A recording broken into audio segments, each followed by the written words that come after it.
And it's the Cleveland Browns versus the Baltimore Ravens.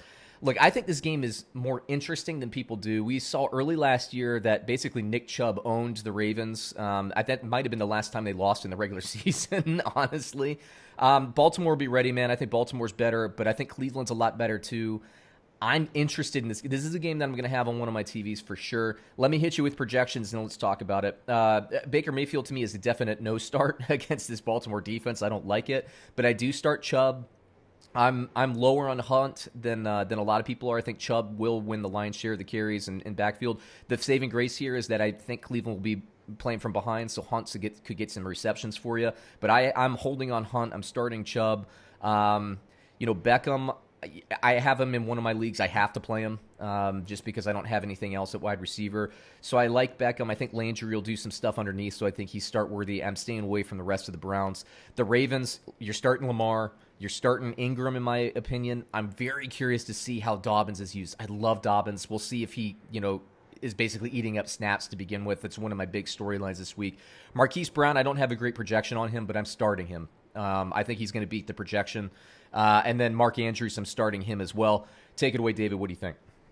I think you're almost kind of locked into starting all these players just based on the draft capital you probably spent on them in your fantasy draft. If you drafted Nick Chubb, he's in your lineup no matter what. Right. Kareem Hunt, you probably spent a fifth-round pick on Kareem Hunt. I didn't. But yeah. A lot of people did. People who have him on their roster probably didn't spend anything lower than a sixth-rounder on him. So I'm not sure they have many other options to put in the lineup. You did say they could be playing from behind. That could help Hunt. A lot of people see Cleveland, Baltimore, and they think smash. They think Baltimore's going to smash. But you mentioned it last year. Cleveland destroyed us early in the season. They beat us 40-25 in week 3. In week 16, Baltimore came around and beat Cleveland 31-15. But it wasn't just a blip on the radar. You said this might have been the last time they lost to Cleveland in the regular season. It wasn't. They lost to them the year before, the first game they played as well. In 2018, week 5, the Ravens lost 12-9 against the Browns. They beat them 26-24 in week 17. But there's just been this trend the past 2 years where Cleveland seems to show up in this divisional matchup early in the year. So I think it's going to be a lot closer than people think. I think you're still definitely starting all your Ravens, but don't expect it to just be this crazy buku blowout. Yeah, big storylines like I mentioned before. It's running back for me. What's the snap count? What are the key running? And this is one thing that I emphasize too while I watch the games. What are the key running situations when you're in a third and short? Are they going two back with Hunt and Chubb in Cleveland? Are they going? Are they giving more of those carries to Dobbins, the young guy, over Mark Ingram in Baltimore? That's the big storyline for me. I think we know what we're going to get from the passing game, although the second receiving option for Baltimore, wide receivers, that's kind of a storyline too. But I think Marquise Brown, dude, we talked about this a couple weeks ago. I think he's going to jump.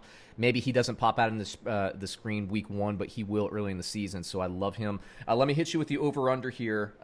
Cleveland right now, according to Bovada, plus 8.5 against the Baltimore Ravens. Who do you take to cover that spread? I can't take anyone not starting with a B and ending with an Baltimore Ravens. So, it's my team. You can't expect me to bet against my team.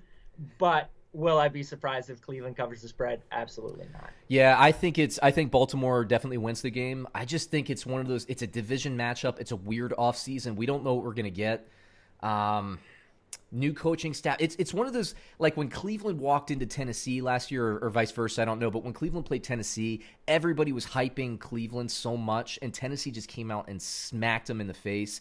I feel like with all the hype that we got from Baltimore in the offseason, and deservedly so, you can't even call it hype. It's good press because of what they did and what they earned. I feel like Cleveland with that new coaching, they just might be ready to give them a tough game. I think Baltimore wins. 8.5 for me is too much. I'm staying away from it. But if I have to pick, I'm going to say Cleveland covers. It's like a touchdown, maybe like a 3 to 7 point victory. So I'll take the 8.5, but I think Baltimore wins.